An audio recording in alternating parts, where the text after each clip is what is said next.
All right, great. Evan Katz, if you're here, we can unmute you and have you come up next. Hi, Richard. Great to see you as always, although not nearly as good as being in the same room with you in person. But I guess for this event, we'll get a lot done virtually. So great to see you over Zoom. Yeah, I'll never forget the Capital Con talk in the Edison Ballroom, which if someone's not been there before, it's kind of like a lower quality version of the Great Gatsby, kind of old school decorated ballroom in New York City. And Evan did a 26 insights on raising capital in 15 minutes. I remember you delivering a ton of value per minute at that event. And I think Bill was at that event, who was up here earlier. And one thing that stands out about you, Evan, is that you always have a lot of insights to give. You're like a giving person. You have a lot of case studies, and you point out unique things, but also things that should be obvious, but are for some reason not obvious to most people raising capital. And you always say it in a really helpful way. So I appreciate you speaking at some of our Capital Con events in the past.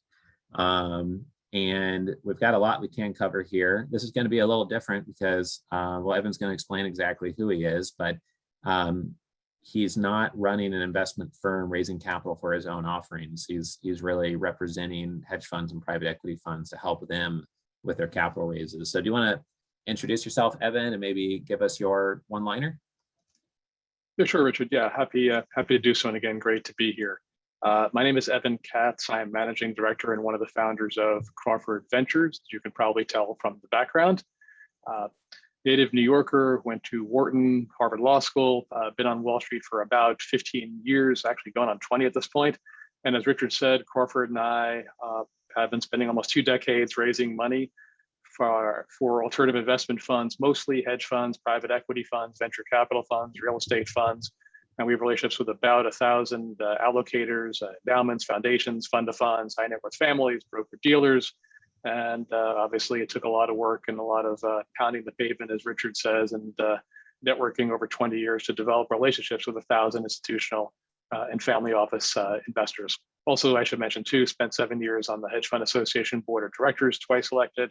And as Richard may get into, we have a email newsletter for alternatives that has over 50,000 subscribers among the alternatives community and about $6 trillion of investors who allocate to alternatives. And if you ever want to sign up for it, it's on our website, crawfordventures.com, as is the PowerPoint to which Richard alluded. It is no longer how to raise capital from A to Z. It is now how to raise capital from A to triple C. We're up to 55 tips and tricks, and we get to double Z. I'm gonna pull the curtain down, but it's on our website, crawfordventures.com, and feel free to grab it there now that we're into our 8th year of that PowerPoint. Awesome.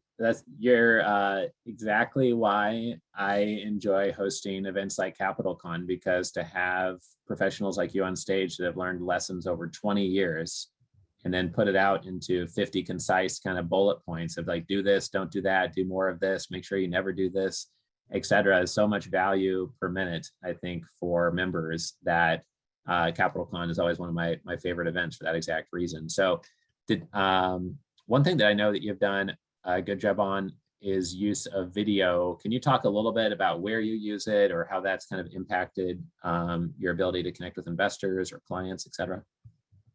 Sure. Yeah, I guess there's 2 things that we have done with video over the past 2 decades, and not surprisingly, increasing exponentially in the past, say, 5, 6, 7 years versus 20 years ago. With the advent of the internet, and everyone loves YouTube, whether it's for watching sports events or your favorite cat video or something business related, everybody's into video. Everyone has a smartphone. So we've done 2 things with video to really help our fundraising dramatically, and those of our underlying managers, the hedge, venture, private equity funds, and real estate funds. The first thing is we have the managers make a 2 to 3 minute video, absolutely positively not more than that, where they basically say who they are, where they've been, what they've done, what their investment process is, how they're unique, how they're differentiated. And the reason that these work incredibly well, and they don't need to be $10 million studios, nothing like that, but they've put a little time and effort into them. But the B+ version works. And the reason it works is it gives investors what I call a free look at the manager. right now, investors get hundreds or thousands of pitches a year. Richard, as you know better than anybody, and probably the most important things are, well, A, is the person who's knocking on their door someone they already know? Because the truth is, if it's not, they've got a vastly smaller chance of them even reading the documents. But if they have read the documents and it sounds interesting, the investors have this conundrum, if you will. Do they invest an hour on a call with a manager, plus another hour preparing? Maybe yes, maybe no. Obviously, if it's the most compelling fund since sliced bread, they'll do it. And if it's not, they won't. But the video gives the investor a little middle ground to say, so-and-so's fund, this looks interesting. The deck was long, maybe too long. Let me just grab this person's video and watch it for 2 minutes. And investors tell me all the time, like, oh, wow, so-and-so, Johnny or Susie, whatever their name is, the PM or the two co-founders, they sound intelligent. They've got an interesting pitch. They have a differentiated investment approach. Okay, I've now invested 3 minutes watching a video. Now I'll invest the 2 hours for the call and preparing for the call, or the Zoom or the meeting and preparing for the Zoom and meeting. So one of the two ways we've used video is simply to give the investor another way of getting to the promised land with our clients, of allocating, where maybe they don't want to put in 2 hours up front. We give them a way of doing it where they can put in only 3 minutes and get a better idea what they do. Awesome. Yeah, and I found it's helpful to even label that video in a pitch deck or teaser as a 2-minute video, or even in the email to say, hey, here's a 3-minute video from the founder, so that they know what they're getting into when they click on that video link, and they know they're not going to watch a 2-hour webinar or something like that. And if you have that, when appropriate, you could text it to a client. If appropriate with compliance, you could maybe have it on LinkedIn or send it via email or on a one-pager, a website, a pitch deck. So that's awesome. I'm glad that you have been doing that with your clients, and that's kind of all independent. We only speak like maybe twice a year or 4 times a year, Evan, and you're doing that for the benefit of your clients, the self-interest of your firm doing well. And we're always telling that to our members as well. So that's awesome to hear from someone like yourself with so much experience. So on the one-liner, your current one-liner is related to helping hedge funds and private equity funds prosper, is one version of your one-liner currently, right? Yeah, that is it. And in all candor, like many people in this business, we've got a lot of things down pat, and there's probably 1 or 2 things we could certainly improve upon, which is one of the reasons why we're doing this video today. And that is something we are going to maybe mull around a little bit, letting your hedge and private equity funds grow and prosper. Maybe it should be helping your private equity funds grow and prosper, because helping is a bit more active voice. It makes clear that we are doing something, we are helping you, which is basically what our services are, rather than the passive voice of letting your funds grow and prosper. So in preparing for this, I did think that maybe we should make a couple of word changes on that, just to be a bit more proactive instead of using the passive voice. Sure. And I think that I think everyone here listening would agree that the depth of experience you have is so powerful that it would be a disservice to your expertise, Evan, to say anything that somebody could just say tomorrow. Like if somebody fresh out of Wharton starts a capital raising firm tomorrow, in theory, they could say, oh, we help hedge funds and private equity funds prosper.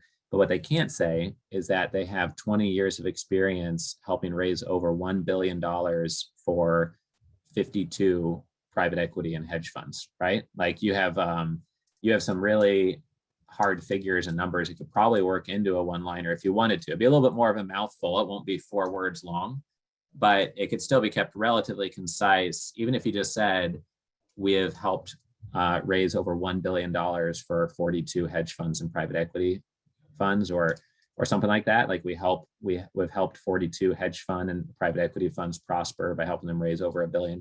Sure.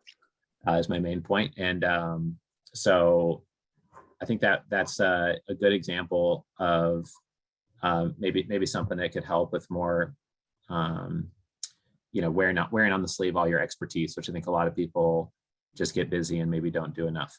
Yeah, I think to your point, I think you're absolutely right. It is obviously in a lot more of our detailed documents which get sent around, but you never have a second chance to make a great first impression. So, on your website, on the homepage, you don't want it to have 5,000 words, but if you can get a few more words in, to make the point, I agree with you. I think to your point, Richard, I once called it, I pointed out that McDonald's has that big sign when you pass by every McDonald's, how many burgers they've sold. And, we're not flipping burgers, but, if a firm has raised, over $1 billion for how many thousands of firms, whatever the number is, it's not a bad idea to put that number, like McDonald's has their number. And in terms of the experience, you're right. You walk by tons of stores, and what do they say? Established, EST, 1970 this, 80 that, 90 that. And Right.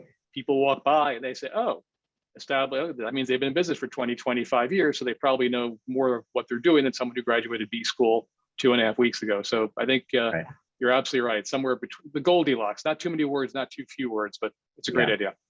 Sure. Yeah. And I think some people are just, they are so either humble or not outspoken or not the bragging type, or they're afraid that people are going to think, who's this person think they are, that they're a little bit shy on doing that. And one example of that is my father. He's raised over $1 billion for hospitals and universities. And when he was retiring from a national firm that they raise capital for nonprofits like hospitals, he thought, oh, okay, well, maybe I'll work with some more hospital clients. And so as he was putting together his website, I'll share my screen here, for hospitalfundraising.com. He was shy to say that he's raised $1 billion for over 300 clients over the past 35 years. But I encouraged him to do it, and he checked it out against a few people, and they didn't think it was offensive or too aggressive. But my dad's just not the type of person who's going to go around beating his chest about how amazing he is type person. I know some people might struggle with that as well, just kind of being a little bit more bold in what they're saying. But as you said, if people gloss over the introduction or just think like, oh, it's one more LinkedIn message from some random person, and they don't get exactly how you can help them, then they might not engage with you at all, right? So. Oh, Richard, to your point, sure, there was a recent, we get about now 300 alternative investment funds and companies knocking on a door every year, sending emails and their documents looking for us to bring our 1,000 allocators to them. And there was one recently that I've got to add this for the next presentation at CapitalCon. They had a pretty good deck. They had maybe 2 bullet points for each person on the management team. And I said, looks like you have a great team and a great strategy and great track record, but where are the detailed bios? And they said, oh, those are in the PPM, in the offering memorandum. And I said, okay, but since investors first read your one pager and the PowerPoint, they're not going to get to the PPM and the offering memorandum. And to your point earlier, Richard, some things that I think are so incredibly obvious, are just, mind blowing, how people would leave out their detailed bios from the PowerPoint. It's the most important thing of all. Or, a friend of mine who still doesn't listen to me, and he sends out his monthly fund update on Sundays. And he sends it on Sundays, and most people, look, I work a lot of weekends and nights too. I've worked too many nights and too many weekends I like to count, but most people are trying not to work on Sundays, and he still insists on sending his monthly update on a Sunday. And it's a real head scratcher. Like, have you thought about this? So there's a lot of things that are obvious, and out of the 55 points in our deck, maybe half are completely obvious, and yet half the world still doesn't do them, no matter how obvious they are. Yeah, I couldn't agree more. That's why I think earlier Bill said like, oh, a lot of the ideas were simple, but they're really helpful. It's not like 80% of this is not rocket science. It's getting your ducks in a row, being a clear communicator, being very intentful with who you go to and why you're going to them and what you say, and aligning a lot of different things. So if you were to think over, the 55 different tips and strategies, what are 1 or 2 things that for sure nobody should do, and what are 1 or 2 things that you think might be helpful for people to hear that they should be doing? Sure. Well, I guess I always kind of what they should be saying. I always call it, what Albert Einstein said: make things as simple as possible, but no simpler. So, true story. Actually, when I was a 5th or 6th grader, whatever it was, I was selling with some friends like lemonade and sodas at the Little League games. We had this little business where we were selling lemonade and soda. So, everything can be kind of reduced to that. So, who are you? What is your team? What do you do? Have you done it before? How well have you done it? What's your advantage? How do you differentiate yourself? The deck should certainly be at least 10, 15 slides, probably no longer than 20 or 25. It should be that Goldilocks, not too much, not too little. And basically, like you're talking to somebody, okay, well, we're at the Little League game, the weather's hot, people get thirsty, they forgot to bring drinks, we provide them, we buy it for this, we sell it for that, pretty much, not to dumb it down, but basically, along those lines. And I mean, there's a slew of mistakes we've seen people make over the years.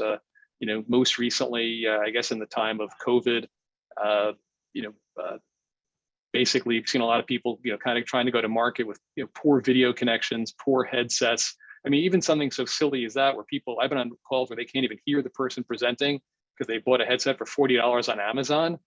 And I've had, it takes forever for me to get these calls with people, and it takes a lot of work, as you well know. And so now we do sound checks, like you said, shave, have a professional background. You don't need to be in a jacket and tie during COVID. That looks ridiculous. Don't be late for the meetings with investors. I mean, simple things, be on time, don't be late, answer the investors' questions. If they need more documents, don't take weeks to get them. We've had some managers take weeks to get them. And I'll never forget this. There was an allocator, I think it was a big allocation, maybe $150 million, who said, "Evan, we love you, man. And the fund and the team sound great, but it took them a couple of weeks to get us the information and documents before they had our money. If it takes them a couple of weeks to get us the information and documents before they have our money, what are they going to be like after they have our money?" And it was an absolutely brilliant point and a fair comment. And and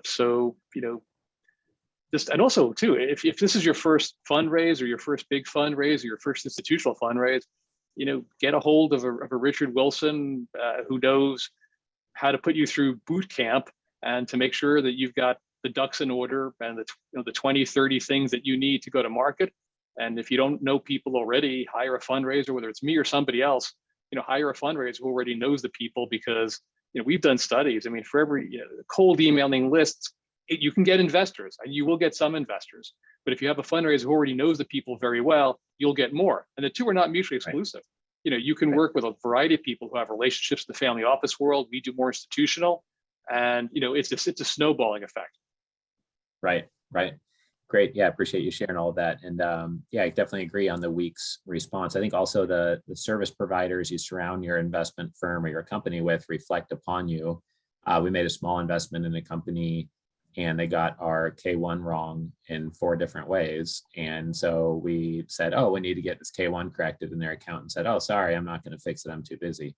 And we're like, well, if a couple of our family offices are going to invest next year, you're going to need to be able to reply to them. And we need a K1 that's not completely wrong. So please try to get it done when you can. And it just reflects poorly upon the company if you have service providers that aren't timely, or if your team is not timely, or you're not organized or paying attention to details. So that's a really good point. Just real quick, you mentioned service providers too. I mean, absolutely. And get some of the best service providers you can find. A lot of them, if you have a promising fund, will work for half price for the first year or two.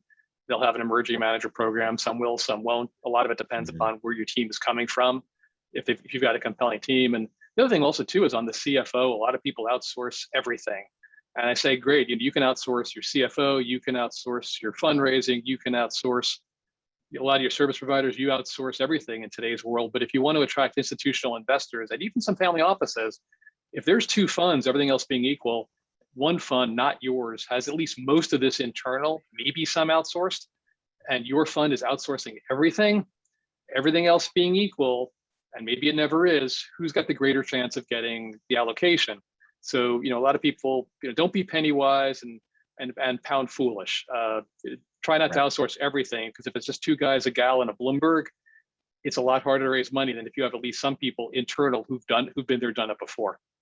Right. I think everyone feels more comfortable if there's a 4-person team or 8-person team versus 1 or 2 people, just as a general rule, if everything else is equal. So good point. Yeah. And you've had a long track record of raising a lot of capital, Evan. So I don't know if you've ever put together a timeline of all of the developments over Crawford Ventures, but it would be interesting, I think, for potential clients to see, like, we got our first client, in 1998 or whatever. We raised our first $100 million by this date. We reached $500 million, or our 10th client by this date. We've raised $1 billion plus by here, and be able to see over all this time, the wisdom that's probably developed from meeting those milestones. If you needed another visual to add to your one pager, maybe you already have that somewhere and I missed it while skimming through, but I think it'd be interesting just to look at, just knowing how many projects you've worked on. I think it's a fair point. I mean, it has been no surprise, Richard, the proverbial hockey stick. I mean, I literally, no joke, remember the first hedge fund event I went to was either in Stanford or Greenwich, and getting off the train and knowing absolutely nobody. This was probably roughly in 2003, almost 20 years ago. And a lot of people have asked me, how did I ever develop relationships with 1,000 institutional investors and family offices? And what's that old expression? How do you get to Carnegie Hall? Practice, practice, practice.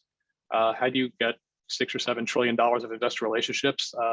Network, network, network. It's literally been, obviously pre-COVID, going to 100 hedge fund, private equity, venture capital events for almost 20 years, and becoming a bit more senior, then getting to know everybody and building out relationships, and only showing investors good funds. I've heard that constantly from folks. Evan, we don't invest in every single thing you send us. I mean, goes that saying, nobody does. But everything you show us is high quality, great team, great track record. So we always look at everything. And if we have a need for it, then we take it to the next level. And that is critical, because it's like, when I was, I've gotten 25 people jobs and 8 people married, Richard, and I'm a pretty good matchmaker. And people always said to me, the investors say, you always send us good deals, you always send us good funds, we always read your stuff. And people would say, whenever I tried to set them up on a date, I had never set up a horrible blind date. And that's how I ended up getting 8 people married and 25 people jobs. So it's, I think that's a good, it's a good point. Always send people good stuff, and always treat them well, and they'll take your call the next time. Right. So if anyone's looking for some latent COVID romance, you can message Evan here. He might be able to set you up. You never know. So we have a question here from Isaac, though. He said, what would your advice be to someone who's about to raise a first-time private equity fund? Because one big problem that he's facing is that he's in a very profitable asset class, but unfortunately an unfamiliar one. And he put in parentheses, search funds. Sure. Well, I guess, let me break that down. I think there's probably 2 points in there. One is the very profitable asset class, but unfortunately unfamiliar one. Depending upon what that is, that may very well be surmountable. I once jokingly said that if someone can find me the man or woman who can pick the horses at Pimlico, and we can get that verified and audited, I can raise $1 billion fund around that person. Now, I'm still waiting to get that phone call and that email from the person who can pick the horses at Pimlico. But to Isaac's point, or to answer Isaac's question, I guess depends on what the strategy is. I mean, at this point, is it crypto, which is becoming a bit more accepted? Is it cannabis, which is becoming a bit more accepted? If it's compelling and it's profitable, one should be able to get the investors over that hump, at least most of them. Maybe there are some stodgy institutional investors who, no matter what it is, won't touch crypto or won't touch cannabis, although more and more are doing it. So I think that's a question of just working with someone like you, Richard, or myself, and a good marketing team to explain why this is compelling, even if it's unfamiliar. Because, I mean, let's face it, everything popular today was probably unheard of 100 years ago, that type of concept. Right. The first-time fund is tough. I mean, first-time funds are tough. I mean, managers often ask me the question, and I'm like, well, do you want the honest answer or the one you want to hear? And they're hard. Although, again, the joke is, with all these funds that are on fund 2, 5, 10, 15, and 20, how did they get to funds 2, 5, 15, and 20? If no one will invest in a first-time fund, somebody must. Right. So I guess the answer to that is find a couple things. Work with people like you, Richard, or someone like me who knows early stage emerging manager investors. I mean, that's critical. If you've got a fundraiser or a fundraising partner who only knows CalPERS, who needs to put $400 million to work and only invest in funds 8, 9, 10, and 11 or something like that, you're going to be in trouble. So work with someone who knows folks who will do the first-time funds. And hopefully the person who's got a first-time fund has some relevant experience, meaning they've been doing banking in the field. They've done a few deals with their personal account, or they were running their own money. Because theoretically, if it's a compelling opportunity, they must have some in the industry. They've done something in the industry. They're not completely starting it for the first time. And if they are truly starting for the first time, then find a partner who's done something highly related for the first time. So at least you can get a hook in that way. And if you have some relevant experience or a lot of relevant experience, or hire a partner who does, I mean, look, better to hire a partner and give away part of the equity and have a big piece of a $500 million firm than to own 100% of a $0 firm. I've seen people make that mistake, constantly. They'd rather give away their firstborn than to give away any equity to founding partners or to a team or something. And, then you own again 100% of nothing or something very small. Right. Totally agree. A lot of people get hung up on that, and they're just so worried about their percentage of the pie that they don't grow it because they're not willing to negotiate on terms to get a seed investor or an anchor investor or whatever. You see it in many different forms, people being too stingy on fees or too stingy on equity. And on that question from Isaac, and then we'll wrap it up to get James up here next. It does sound like he's focused on a search fund model, and search funds can be challenging because they're asking people to commit the capital before you know what's going to go into the fund, right? Have you had experience raising capital for search funds, or any quick comments on that before we wrap up? Yeah, sure. I mean, I'll be perfectly honest and candid as always. Until 5 seconds ago, I never heard of a search fund, but I assume it's basically a SPAC for funds, and similar like a SPAC for funds. Sure. I mean, because investors normally want to know what they're in. SPACs aside, which have had a recent resurgence, I'm not sure it's justified. People typically want to know where your money's going, and if it's a SPAC or a search fund, unless you've got a team with great track record, even greater than you would want normally, I think that's going to be a challenge. And in closing, maybe one last point about the equity thing is, I think probably one of the greatest mistakes funds often do is if they don't have enough capital to hire a few people, to hire a team and a fundraiser. I don't mean 40 people, but 1, 2, or 3 or 4. Go to your friends and family who pass the hat. Do an equity round where you sell not a piece, not an investment, an LP investment, but where you give up a piece of your firm and your fund to friends and family for $3 to $5 million, which gives you the capital to hire the right people, build things out. Not Park Avenue offices with 10,000 square feet, but reasonably build things out. And if you give up a piece of your firm, but it helps you get to the promised land. And I said before, Jeff Bezos and Steve Jobs and Tim Cook and Bill Gates didn't become billionaires because they own 100% of Microsoft or Amazon or Apple. The founders of those companies became billionaires because they raised money at the appropriate time to the appropriate people and ended up owning 20, 30% of $1 trillion or $500 billion company. I think the same thing applies here. If you've got the goose that laid the golden egg and your family and friends know you're honest as the day is long, you should be able to raise at least something from them to give you the working capital to then get from first base to second base and then take it from there. Right. Yeah, it makes sense. And Isaac, my last comment would just be that if it's been a challenge, to niche it down, because then your deal sourcing will be more simple. Your investor avatar will be directly within that niche, potentially, that you're investing into, and it'll just make your communications much more clear about what your search fund is focused on. So I hope that helps, but appreciate all the feedback, Evan, and thanks for being here today, and look forward to having you at one of our events in the future again. Looking forward to Richard. Thanks to you, and thanks to the firm, and thanks everybody for listening today. Great to be here as always. Yeah, take care.